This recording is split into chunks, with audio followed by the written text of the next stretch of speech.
Hi అండి అందరికీ.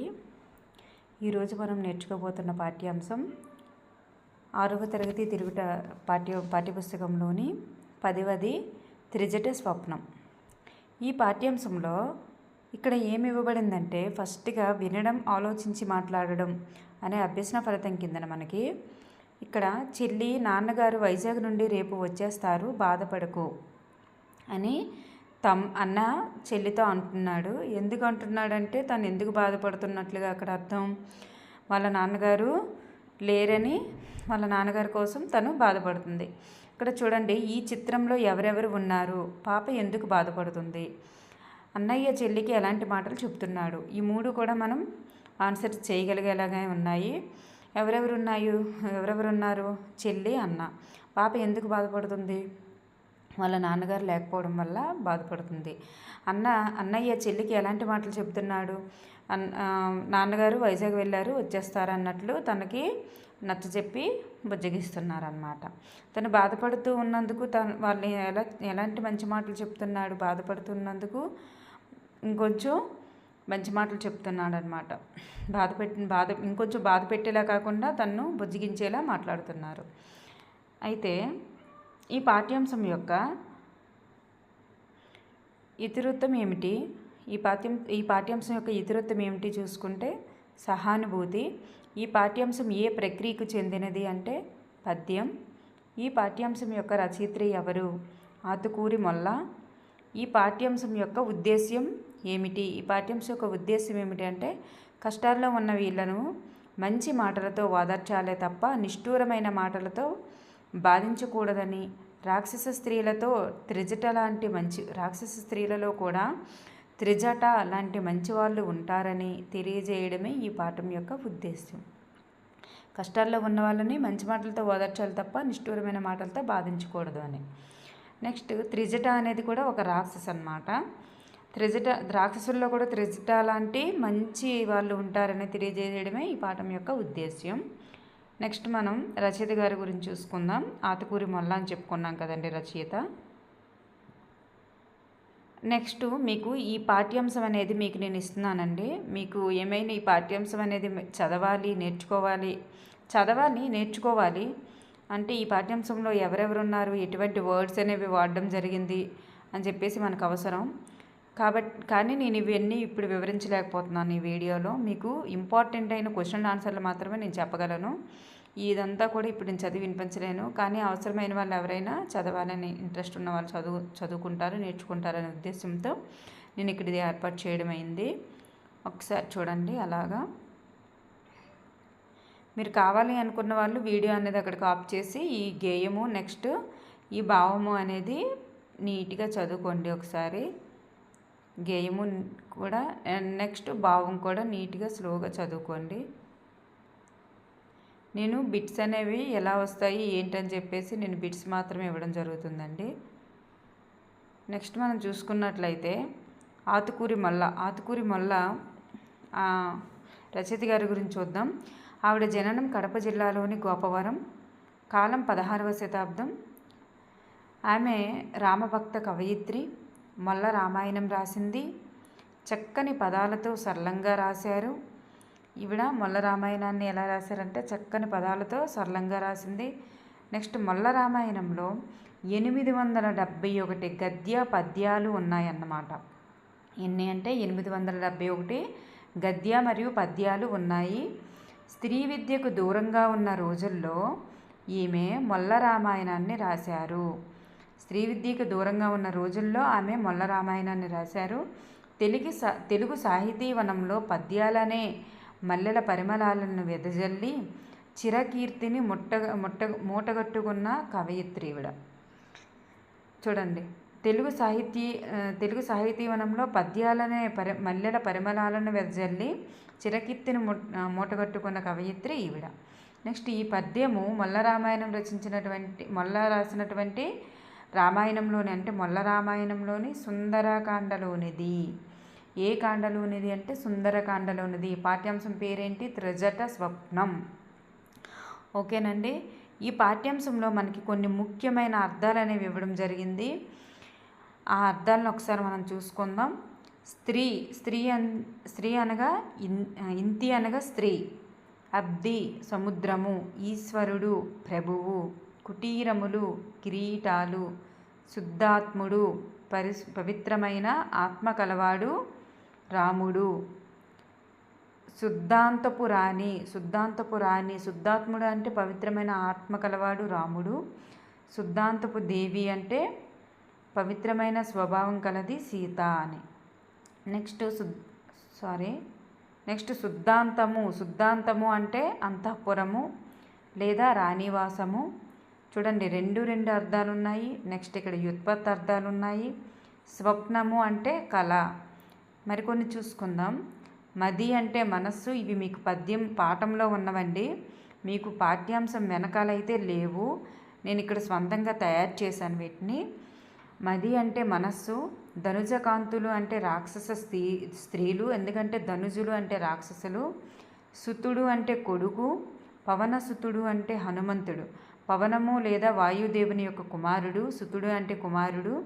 వాయుదేవుని యొక్క కుమారుడు హనుమంతుడు. రాఘవుడు అంటే రాముడు, రఘువంశంలో జన్మించినటువంటి వాడు. ఉర్వి అంటే భూమి. తనయ అంటే కుమార్తె. ఉర్వీ తనయ అంటే సీతాదేవి. ఉర్వి అంటే భూమి, తనయ అంటే కుమార్తె కదండి. ఉర్వీ తనయ అంటే సీతాదేవి, భూమి యొక్క పుత్రిక లేదా భూమి యొక్క కూతురు, భూకూతురు.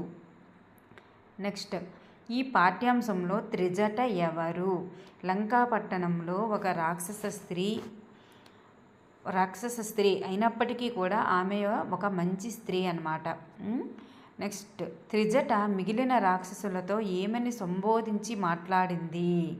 ఓ స్త్రీలారా అని సంబోధించి మాట్లాడింది. తనకి వచ్చిన కళ గురించి మిగిలిన రాక్షసులతో చెప్పినది ఎవరు? త్రిజట. త్రిజట తన కలలో కనిపించిన ఏ విషయాలను మిగిలిన రాక్షసులతో చెప్తుంది? లంకాద్వీపము సముద్రంలో మునిగిపోయిందని, మన ప్రభువు తలపై ప్రకాశించే, మన ప్రభువు అంటే చూడండి, అక్కడ త్రిజట ఒక రాక్షసు కదండి. అది లంకాపట్నంలో ఉన్నటువంటి రాక్షసులు వీళ్ళు. రావణాసురుని యొక్క లంకాపట్నంలో ఉన్న రాక్షసులు. రావణాసురుడు సీతని ఎత్తుకొని వెళ్ళిపోయినాక అక్కడ ఉంచుతారు కదండి. సీతాదేవి గారికి ఈ రాక్షసులు అన్నమాట కాపలాగా ఉంటారు. ఆ కాపలాగా ఉన్నటువంటి రాక్షసుల్లో త్రిజట అనే రాక్షసి మంచిది. ఆ రాక్షస ఏం చెప్తుందంటే, త్రిజట మిగిలిన రాక్షసులతో ఏమంటుందంటే, లంకాద్వీపం సముద్రంలో మునిగిపోయింది, మన ప్రభువు తలపై ప్రకాశించే రత్న కిరీటాలు నేలపై పడ్డాయి. రాముడు ఆనందంతో, అంటే మన ప్రభువు అంటే అక్కడ అర్థం ఏంటంటే రావణాసురుడు. ఎవరు చెప్తున్నారు? త్రిజట మిగిలిన రాక్షసులతో చెప్తుంది ఇలా అని. పడ్డాయి. రాముడు ఆనందంతో మదించిన ఏనుగు ఎక్కాడు, కాంతితో ప్రకాశిస్తున్న సీతాదేవిని తీసుకువెళ్తున్నాడు. ఎలా చెప్తుంది చూడండి, ఇవన్నీ చెప్తుంది అనమాట. తన కలలో కనిపించినటువంటి త్రిజట, తన కలలో కనిపించినటువంటి అంశాలు అనేవి మిగిలిన రాక్షసులతో ఇలా చెప్తుంది. నెక్స్ట్, రాముడు ఎలాంటి వాడు? రాముడు పవిత్రమైనటువంటి మనస్సు కలవాడు. టెక్స్ట్ బుక్లో ఉన్నదేనండి ఇది. సీత ఎలాంటిది? సీత పవిత్రమైన స్వభావము కలది. అందుకే శుద్ధాత్ముడు, శుద్ధాంత స్త్రీ, శుద్ధాంతవతి అని వస్తుంది, శుద్ధాంతుడు అని వస్తుంది రాముడికి. సో శుభాలు ఎవరికి కలుగుతాయని త్రిజట అన్నది. శుభాలు సీతారాములకు కలుగుతాయని త్రిజట అన్నది. నెక్స్ట్, తాను చెప్పిన మాట దేనితో సమానమని త్రిజట మిగిలిన రాక్షసులతో చెప్పింది. తన కలలో కనిపించిన విషయాలు చెప్పింది కదండి, అవి దేనితో సమానమని రాక్షసులతో చెప్పింది? తాను చెప్పిన మాట 4 వేదాలతో సమానమని చెప్పినది. సీతాదేవిని రక్షిస్తున్న మీరు కఠినంగా మాట్లాడవద్దు అని ఎవరితో అన్నారు? త్రిజట మిగిలిన రాక్షసులతో అనింది. మిగిలిన రాక్షసులు సీతాదేవి ఆల్రెడీ బాధపడుతుంటుంది రాముని కోసం. సీతాదేవి బాధపడుతున్న సీతాదేవికి రాక్షసులు మరింత బాధ పెట్టకూడదనే ఉద్దేశ్యంతో త్రిజట మిగిలిన రాక్షసులతో ఇలా అంటుంది, సీతాదేవిని రక్షిస్తున్న మీరు కఠినంగా మాట్లాడవద్దు అని చెప్తుంది. నెక్స్ట్, ఇక మీదట మనం సీతాదేవి వల్లనే రక్షించబడతాము అని ఎవరితో అన్నారంటే త్రిజట మిగిలిన రాక్షసులతో అంటది. అంటే ఇలా శ్రీరాముడు వానరులతో కలిసి ఇలా లంకా పట్టణానికి వస్తారు. వచ్చి అంటే ఏనుగుపై బాగా మదమెక్కినటువంటి ఏనుగుపై వానరులతో కలిసి లంకా పట్టణానికి వస్తారు. మన రావణాసురుని తలపై ఉన్నటువంటి కిరీటం నేలపడుతుంది. ఈ విధంగా ఆ శ్రీరాముడు ఆనందంతో సీతాదేవిని తనతో పాటు తీసుకుని వెళ్ళిపోతాడు అని చెప్పేసి త్రిజట చెప్తుంది కదండి. సో అలాంటి టైంలో మనకి రాక్షసులమైన మనల్ని శ్రీరాముడే కాపాడాలి, సీతాదేవే మనల్ని రక్షించాలి. కాబట్టి మనం సీతాదేవితో మనం మంచిగా ఉండాలి అనే ఉద్దేశంతో ఇలా అంటుంది. సో నిద్రపోయిన వారు ఎవరు ఇంత చెప్పినాక సో మనం మంచిగా ఉందాం సీతాదేవితో అని చెప్పేసిన తర్వాత నిద్రపోతారు అందరూ రాక్షసులు కూడా. సీతకి కావలిగా ఉన్న రాక్షస కాంతలందరూ కూడా నిద్రపోతారు. త్రిజట ప్లస్ మిగిలిన రాక్షస కాంతలందరూ కూడా నిద్రపోతారు. సీత ఎందుకు దుఃఖించింది? తనను రక్షించేవారు ఎవరూ లేరనే బాధతో దుఃఖించింది. పవనసుతుడు అనగా ఎవరు? పవనము అంటే గాలి లేదా వాయువు. నెక్స్ట్ వాయుపుత్రుడు అంటే హనుమంతుడు. పవనసుతుడు అనగా ఎవరంటే పవనం అంటే గాలి లేదా నీరు, వాయువు కాబట్టి వాయుపుత్రుడు హనుమంతుడు అవుతారు. నెక్స్ట్ భూమి పుత్రిక ఎవరు? భూమి యొక్క పుత్రిక సీతాదేవి. నెక్స్ట్ అమ్మ భయపడవద్దు, మనసులో ఆనందాన్ని నింపుకొని సుఖంగా ఉండు. నీ భర్త ప్రేమతో నిన్ను తీసుకొని వెళతాడు, తప్పక దయతో మిమ్మల్ని తప్పక దయతో మమ్మల్ని కాపాడు అని ఎవరితో అన్నారు? త్రిజట సీతాదేవితో అన్నది. నెక్స్ట్ హనుమంతుడు సీతాదేవితో ఏ భాషలో మాట్లాడాడు? మానవ భాషలో మాట్లాడాడు. నెక్స్ట్ హనుమంతుడు సీతాదేవిని ఏమని సంబోధించాడు? ఓ భూపుత్రికవైన ఓ సీతాదేవి, భూపుత్రికవైన ఓ సీతాదేవి అని హనుమంతుడు సంబోధించాడు. రాముడు సీతను తీసుకుని వెళ్ళడానికి ఎవరితో కలిసి వస్తానని ఆంజనేయుడు సీతతో అన్నాడు? వానరులతో కలిసి వస్తానని. లంకా పట్టణానికి ప్రభువు ఎవరు? ఈ పాఠ్యాంశంలో ప్రభువు అని ఎవరిని సంబోధించారు? రావణాసురుడు రాక్షసుల లంకా పట్టణానికి ప్రభువు కాబట్టి మన ప్రభువు యొక్క రత్న కిరీటాలు నేలపై పడినట్లు కలగన్నానని త్రిజట మిగిలిన రాక్షసులతో అన్న సందర్భం ఇది. నెక్స్ట్ మనకి ఇవి చేయండి అని చెప్పేసి ఉపాధ్యాయుడికి ఉక్తిలేఖనం అని చెప్పేసి రాయడం, ఉపాధ్యాయులు చెప్పిన పదాలకు ఉక్తిలేఖనం రాయండి అని చెప్పేసి ఉన్నాయండి. నెక్స్ట్ అవగాహన ప్రతిస్పందన కింద మనకు ఒక పద్యం ఇవ్వడం జరిగింది. ఇక్కడ కొన్ని ప్రశ్నలు ఇవ్వబడ్డాయి. ఆ ప్రశ్నలు త్రిజట లంకను గురించి ఏం కలగలింది? పద్యాల భావం సొంత మాటల్లో చెప్పండి. త్రిజట స్వప్నం పాఠ్యభాగ నేపథ్యం ఏమిటి? ఈ కింది పద్యాన్ని చదివి అడిగిన ప్రశ్నలకు సమాధానం రాయండి అని చెప్పేసి ఉందండి. నెక్స్ట్ తన వారు లేని చోటను జనివింపక లేని చోట జగడము చోటన్ అనుమానమైన చోటను మనుజునికి నిలువదగదు మహిళ సుమతి అని చెప్పేసి ఇక్కడ ఒక పద్యం ఇవ్వడం జరిగింది. ఆ పద్యానికి మనకి ఆన్సర్స్ తనవారి ఎవరు, జగడం అంటే ఏమిటి. నెక్స్ట్ ఈ పద్యం ఏ శతకంలోనిది? సుమతి శతకం కాబట్టి బద్దెన. మనిషి ఎక్కడెక్కడ నివసించకూడదు అని అంటే అక్కడ విలువ లేని చోట ఉండకూడదు, అనుమానం వచ్చిన చోట ఉండకూడదు, తనవారు లేని చోట ఉండకూడదు, జగడమై వచ్చే చోట ఉండకూడదు. చూడండి, తనవారు లేని చోట, నెక్స్ట్ జనవించుక చోట లేని చోట, తనవారు లేని చోట, జనవించుక లేని చోట, జగడము లేని చోట, నెక్స్ట్ అనుమానమైన చోట, నెక్స్ట్ మనుజుకు నిలవదగదు మహిళ సుమతి, అక్కడ నిలవకూడదు అని చెప్పేసి ఉంటుంది. నెక్స్ట్ చూసుకున్నట్లయితే మనకు భాషాంశాలు అనేవి ఇవ్వడం జరిగిందండి. భాషాంశాలు, ఈ భాషాంశాలు ఏంటంటే క్రింద గీసిన మాటలకు అర్థాలు రాయండి, వాటితో సొంత వాక్యాలు అనేవి రాయండి అని చెప్పేసి ఉంటుందండి.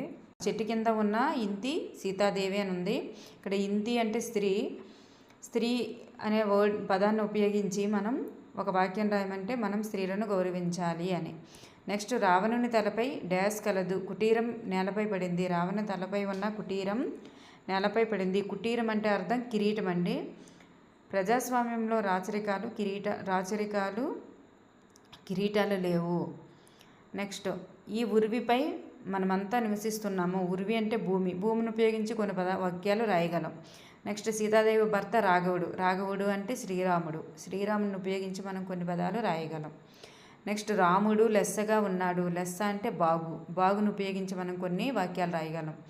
నెక్స్ట్ ఈ వాక్యంలో ఒక పదానికి అదే అర్థం వచ్చే మరొక పదం ఉన్నది, ఆ పదాలను గుర్తించి రాయండి అన్నారు. ఇక్కడ చూడండి, సేమ్ పదం అంటే మనకు అర్థం ఏంటి, ఒకేలాంటి పదం అంటే మనకి పర్యాయ పదం. భూమికి పర్యాయ పదం ఇక్కడ ధరణి ఇవ్వబడింది. నెక్స్ట్ హనుమంతుడు సంతోషించాడు, శ్రీరాముని గురించి వినగానే సీత పొంగిపోయింది, ఎలిమితో పొంగిపోయింది. ఇక్కడ సంతోషించడము, ఎలిమి అనేవి పర్యాయ పదాలు, ఒకేలాంటి అర్థాలు. నెక్స్ట్ మాట, మాట మాట ఉన్ను ఉక్తి, మాట ఉక్తి సేమ్ అర్థాలు వస్తాయండి, సమానార్థాలు. నెక్స్ట్ చంద్రుని కాంతి, నెక్స్ట్ వెలుగు, కాంతి వెలుగు సమానార్థాలు వస్తాయి. నెక్స్ట్ మనం చూసుకున్నట్లయితే ఎవరైనా బాధలో ఉన్నప్పుడు వారిపై కరుణ చూపాలి, మనం చూపే దయ వారికి ఆ బాధను తగ్గిస్తుంది. ఇక్కడ కరుణ, దయ అనేవి సమానార్థ పదాలు. నెక్స్ట్ మనం ప్రకృతి వికృతులు చూసుకోవచ్చండి. భాష, బాస, అంబ, అమ్మ, నిద్ర, నుదుర. నెక్స్ట్ క్రింది వ్యాకరణ అంశాలు చూసుకుంటే క్రింది పదాలను విడదీయండి. శుద్ధాత్ముడు, శుద్ధ ప్లస్ ఆత్ముడు సవర్ణ దీర్ఘ సంధి. రామాలయం, రామ ప్లస్ ఆలయం. రవీంద్రుడు, రవి ప్లస్ ఇంద్రుడు. కవీంద్రుడు, కవి ప్లస్ ఇంద్రుడు. భానుదయం, భాను ప్లస్ ఉదయం. గిరూపదేశం, గురూపదేశం, గురువు ప్లస్ ఉపదేశం. పితృవునం, పితృ ప్లస్ రుణం. మాతృవునం, మాతృ ప్లస్ రుణం. ఇక్కడ అకారానికి అకారం, ఇకారానికి ఇకారం, ఉకారానికి ఉకారం, ఇలా సవర్ణాచులు పరమయ్యి దీర్ఘం ఏకాదేశం అయిందండి. ఇక్కడ చూడండి, ఇక్కడ మనకి సవర్ణ దీర్ఘ సంధి అనేది మనకి ఇక్కడ చెప్పబడుతుంది, అవన్నీ కూడా సవర్ణ దీర్ఘ సంధులు. ఇక్కడ ఆ, ఈ, ఊ, అరు అనే మాటలకు అవే అచ్చులు అంటే సవర్ణాలు కలిసినప్పుడు తప్పనిసరిగా దీర్ఘం రావడాన్ని సవర్ణ దీర్ఘ సంధి అంటారు. అక్కడ దీర్ఘం అనేది వచ్చిందండి సంధి జరిగినప్పుడు, అందుకే అవన్నీ కూడా సవర్ణ దీర్ఘ సంధులు అవుతాయి. ఆ వర్గానికి ఆ, ఆలు సవర్ణాచ్చులు. ఊ వర్గానికి ఊలు సవర్ణాచ్చులు. ఈ వర్గానికి ఈలు సవర్ణాచ్చులు. అరు వర్గానికి అరువులు సవర్ణాచ్చులు. ఇవి కూడా బిట్లే సవర్ణాచ్చులు. ఆ వర్గానికి గల సవర్ణాచ్చులు ఏవి అని అడుగుతారు. అలా పైన జరిగినటువంటి పదాలు సంస్కృత పదాలు. సంస్కృత పదాల మధ్య జరిగే సంధులను సంస్కృత సంధులు అంటారు. సవర్ణ దీర్ఘ సంధి అనేది ఒక సంస్కృత సంధి, గుర్తుపెట్టుకోండి. అవి సంస్కృత పదాలంట. శుద్ధాత్ముడు, ఇవన్నీ చదువుకున్నాం కదా. రామాలయము, రవీంద్రుడు, కవీంద్రుడు, భానుదయం, ఇవన్నీ కూడా సంస్కృత పదాలంట. వీటి మధ్య జరిగేటటువంటి సంధి సంస్కృత సంధి అని చెప్పబడుతుంది. నెక్స్ట్ మనం చూసుకుంటే పదాలను విడదీసి రాయమన్నారు. ఇవి కూడా సవర్ణ దీర్ఘ సంధులే. విద్యార్థి, విద్యా ప్లస్ అర్థి. కవీశ్వరుడు, కవి ప్లస్ ఈశ్వరుడు. కోటీశ్వరుడు, కోటి ప్లస్ ఈశ్వరుడు. వధూపేతుడు, వధువు ప్లస్ ఉపేతుడు. దేవాలయం, దేవ ప్లస్ ఆలయం. చూడండి, వీటిలో ఫస్ట్ అకారానికి అకారము, ఆ ఆకారం. ఇకారానికి ఇకారము. ఇక్కడ ఇకారానికి సవర్ణాచ్చులు అవుతుంది, ఈ అవుతుంది, ఈ కూడా అవుతుంది. కాబట్టి మనకి ఇక్కడ ఇకారంతో పాటు ఈ కారం వచ్చినా సరే ఈ దీర్ఘం వచ్చింది. నెక్స్ట్ ఇలా ఆ, ఈ, ఊ, రులకు అదే సవర్ణాచ్చులు అంటే ఆ, ఈ, ఊలు కానీ లేదా ఆ, ఈ, ఊరు కానీ దీర్ఘాలతో ఉన్నవి కానీ పరమైతే వాటి యొక్క దీర్ఘాలే ఏకాదశం అవుతాయి. వాటిని సవర్ణ దీర్ఘ సంధి అంటారు. నెక్స్ట్ ఈ వాక్యాలకు సంయుక్త వాక్యాలుగా రాయండి. సంయుక్త వాక్యాలుగా రాయడం అంటే మనకి చూడండి, మనకి వెనక ఉన్నది సేమే ఒకసారే వస్తుంది. మనకి సీతకు ఆనందం కలిగింది, రామునికి ఆనందం కలిగింది. అంటే ఆనందం ఇద్దరికీ కలిగింది కాబట్టి ఆనందం కలగడం సేమ్ జరిగింది కాబట్టి మనం ఒక వాక్యంగా ఎలా రాస్తామంటే సీతారాములకు ఆనందం కలిగింది అలా రాసేయడమే. నెక్స్ట్ త్రిజట బాధపడింది, ద్విజట బాధపడింది. మనకి ఇక్కడ సీతారాములకని కాకపోయినా సీతా ప్లస్ రాములకని కూడా రాసుకోవచ్చు. ఇక్కడ త్రిజట ద్విజటలకు ద్విజటలు బాధపడ్డారు. నెక్స్ట్ మీరు కఠినంగా మాట్లాడకండి, మీరు కోపంగా మాట్లాడకండి. మీరు కఠినంగాను కోపంగాను మాట్లాడకండి. మనకి చివరి అనేది కామన్గా వస్తుంది సంయుక్త వాక్యంలో. నెక్స్ట్ హనుమంతుడి గొప్పవాడు, హనుమంతుడు మంచి భక్తుడు. ఇందులో కూడా మనకి హనుమంతుడి గొప్పవాడు మరియు హనుమంతుడు మంచి భక్తుడు. సంయుక్త వాక్యం చేసేటప్పుడు మనకి ఎలాంటివి వస్తాయంటే వాటి యొక్క అనుసంధానంగా చేసేటప్పుడు మరియు లేదా అని చెప్పేసి మనకి వాడడం జరుగుతుందండి. కామా కానీ కామా కూడా వాడడం జరుగుతుంది, మరియు లేదా అనేవి కూడా వాడడం జరుగుతుంది. తర్వాత అపర్ణ సంగీతం నేర్చుకుంది, అపర్ణ నృత్యం నేర్చుకుంది. అపర్ణ సంగీతం మరియు నృత్యం నేర్చుకుంది. ఇక్కడ ఒకేలాంటి ఇవన్నీ వచ్చాయనుకోండి, దాన్ని ఒకసారి రాస్తే సరిపోతుంది. అపర్ణ రెండు వాక్యాల్లో కూడా ఒకే పదాలు మనకి పునరావృతం అయ్యాయి కాబట్టి ఒకసారి రాస్తే సరిపోతుంది. ఇక్కడ నేర్చుకుంది కూడా ఒకసారి రాస్తాం. ఏవైతే డిఫరెంట్గా ఉన్నాయో వాటిని అనుసంధానం చేస్తాం. ఇక్కడ అపర్ణ 2 సార్లు వచ్చింది కాబట్టి ఒకసారి రాస్తాం. సంగీతము మరియు నృత్యము నేర్చుకుంది అలా. నెక్స్ట్ ప్రశ్నార్థక వాక్యం. వాక్యంలో ప్రశ్నను సూచించే అర్థం ఉంటే దానిని ప్రశ్నార్థక వాక్యం అని అంటారు. చూడండి, త్రిజట ఏం మాట్లాడుతుంది, సీత ఎందుకు బాధపడింది, ఇలాంటివి ప్రశ్న చివరి ప్రశ్నార్థకం వచ్చింది కాబట్టి అవి ప్రశ్నార్థక వాక్యాలే. ఇంకొన్ని ప్రశ్నార్థక వాక్యాలు అనేవి మనకి రాయమని చెప్పారు, ఏవైనా రాయొచ్చు. నెక్స్ట్ ఆశ్చర్యార్థక వాక్యం అని చూసుకుంటే వాక్యం చివరలో వాక్యంలో ఏదైనా ఆశ్చర్యం కలిగించే అర్థం వచ్చినట్లయితే దాన్ని ఆశ్చర్యార్థక వాక్యం అంటారు. ఉదాహరణ, ఆహా ఎంత బాగుందో, ఔరా సీతారాముల రథం ఎంత ముచ్చటగా ఉందో. ఇవన్నీ కూడా మనకి ఆశ్చర్యార్థకాన్ని కలిగించేటటువంటి వాక్యాలు.